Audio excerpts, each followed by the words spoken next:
وقالوا الحمد لله الذي صدقنا وعده وأورثنا الأرض نتبوأ من الجنة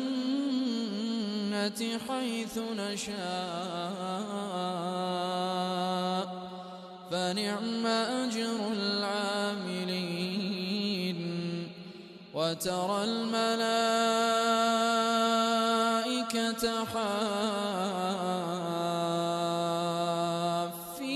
من حول العرش